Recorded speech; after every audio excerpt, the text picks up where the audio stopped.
the man who we think should come to our Chicago Bulls, ZO2 Lonzo Ball. So, Nolan, what are your thoughts on the Bulls trading for Lonzo Ball? So I'm all over it. I think the Bulls. We got Levine, who's a proven star this year, arguably superstar this year. And then we got Kobe White, who's been playing pretty well, but a lot of times, especially watching the Bulls, as much as like me and you do, I notice Kobe still has kind of like some IQ tendencies to grow up with, just getting in the league, kind of knowing how things move. He makes a lot of rookie mistakes, I'd say. And having someone like Lonzo to kind of show him, who's been in the league a couple of years and who's having a career year this year too, would be pretty awesome. So I would be all over it. I don't know how the logistics of the trading or whatnot, but what are your brief thoughts, intro thoughts to that? So I know the Bulls have expressed interest in him, which is already promising. So it looks like they would like to get him. So my first thought with this is he would fit really well next to Levine. So right now, Kobe White's kind of a scoring guard, and Levine's obviously a really good scoring guard. So having those two, there's a lot of scoring. And then we have Laurie at the 4, who all he can really do is score. Wendell, I don't really know what he does well. And then Patrick Williams. Patrick Williams is more of just like a defender, and I think he's growing. He's 19 years old, so like he has some potential, obviously. But I think having someone to run an actual offense or a better offense who would, be more of a playmaker and distributor for others than get his own shot would be Lonzo. And then another thing is, if Kobe White were to not be the starter, he could be like a Lou Will 6-man type thing where he's just leading our bench unit. And so he could still get a ton of shots because I think he has a lot of potential in growing. But the fit with Levine and Laurie is what I don't like about him.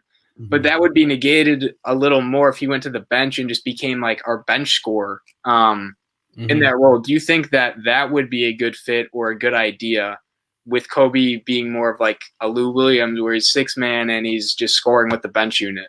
Yeah, no, I think that would actually work really well because one thing I don't like with the Bulls right now is their secondary point guard. So I think Satoransky and RJ Diacono, they're not it. They're not it. Yeah. They simply they aren't it. They're not going to really be any sort of like playmakers, threats with the ball. No one's really too scared of what they're going to do with the ball. If you had someone like Kobe White running the second team or the second team crew off the bench and just having his offensive threat, you could definitely do a lot more. Whereas a lot of guys at the bench, they don't really have what Kobe brings to the table on offense. So I think it would work really well, honestly. It would be a super cool lineup. Mm-hmm. And it's not like we would be sacrificing a ton of scoring either. So Lonzo's averaging 14 a game right now. But here's the thing that's crazy, right? His shooting has gotten a lot better. He's shooting over 70% from the free throw line after it was like 40 to start, or in the 40s and 50s his first couple of years, which is really surprising. But his three-point shooting 38% from the three-point line, and he's taken like 7 shots a game.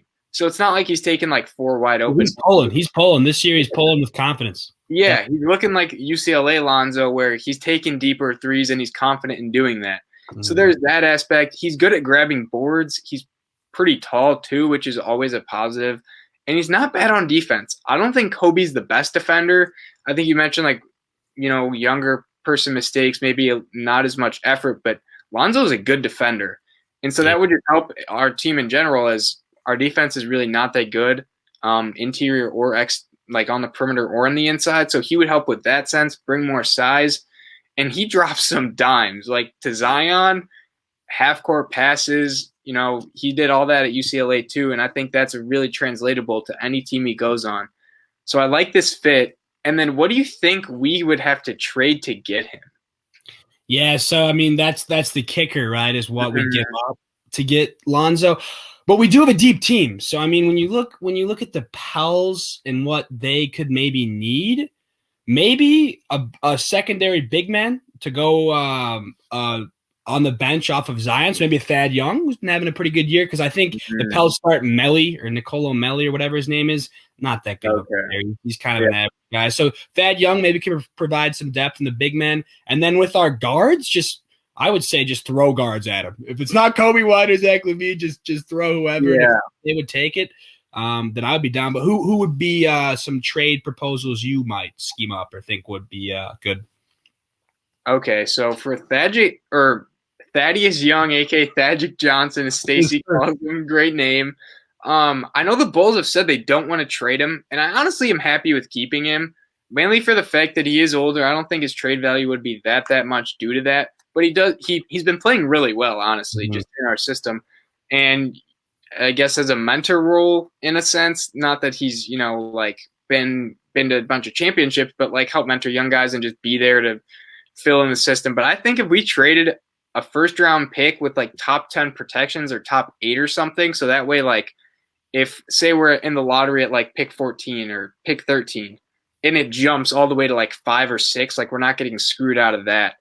So my thought was we could trade like a top 8 protected first or top 10, either or, and then maybe a second rounder. And then for their needs, like, yeah, they seem to be rebuilding. So I feel like we don't really have that many young guys. Like maybe if they wanted Wendell or a backup guard or something. I'd give up Wendell. I would do that. Yeah, like that wouldn't be bad. Like we would have Felicio, but I mean, it's not like our center play's been all that great regardless. So I think at first, and then there was one other thing scheme-wise I wanted to mention. So if you remember last year on the Thunder, they would close a lot of games with their 3-guard lineup, and they would have Chris Paul, Shai Gilgeous, and Dennis Schroeder. Now, that combo was probably or would be better than our combo of 3 guards, which would be Levine, Kobe White, and Lonzo. But I feel like that lineup could get implemented a little bit as Billy Donovan has run that in the past. And I think it could work. Definitely like the 3-point shooting's there. They could spread teams out, take people off the dribble. Do you think that could be something, an added layer to the offense and scheme that we have if we brought Lonzo over? Mm-hmm. I would like to see how it happen. I do have some worries just because of our big men having to pick up the slack maybe on defense for running the 3 guards. But I mean, Lonzo's a good defender. Levine is honestly a pretty good defender. He's too. all right. Yeah, and like he's not a lot. It would just be as Kobe improves. But I mean, on offense, it would really just open up the floor, especially if we had like someone like Markkanen maybe on that line too. It would be interesting. So I would be curious how it would go on defense would be my concern. Yeah. I'm excited to watch it in action on offense. But what you think it would be successful? How do you think it would go? Yeah, I think it would be nice. Well, the thing is like Billy Turner's ran that before, and I would say Gilgeous, Paul, and Schroeder is probably better than our 3, but Lonzo running like a Chris Paul more playmaking role. I think Levine's better than Gilgeous, and I guess Schroeder's better than Kobe White, but I think they could run a similar type thing or type scheme with that. One of them would probably have a mismatch too. They definitely couldn't have 3. Exactly, yeah. Like guarding all 3 of them wouldn't be easy. And yeah, Lonzo does bring some size to the guard package too, and he is really good on defense. So he could make up for some of the deficiencies. And maybe they did it like a small ball lineup where they had Patrick Williams at the 4 and then just like spread the floor completely and then just had people, get a guard onto a big and take them off the dribble or something. So that was another wrinkle that I thought of. And then one more thing. So I believe Lonzo is going to be a restricted free agent this summer. So we would have to pay him. I wouldn't be opposed to that, honestly. I think just because of the fit and all that. But maybe we don't try to trade for him and just go for him in the offseason is the other thing. So there's going to be multiple chances to get Lonzo if the Bulls, the new front office, think that's the move. I think we both agree that it would be an awesome fit. Would definitely bring some. Like that just the Bulls front office is taking more initiative with getting 2-way players for the Pat Williams draft. So I think it would be up their alley with the new front office. Exactly.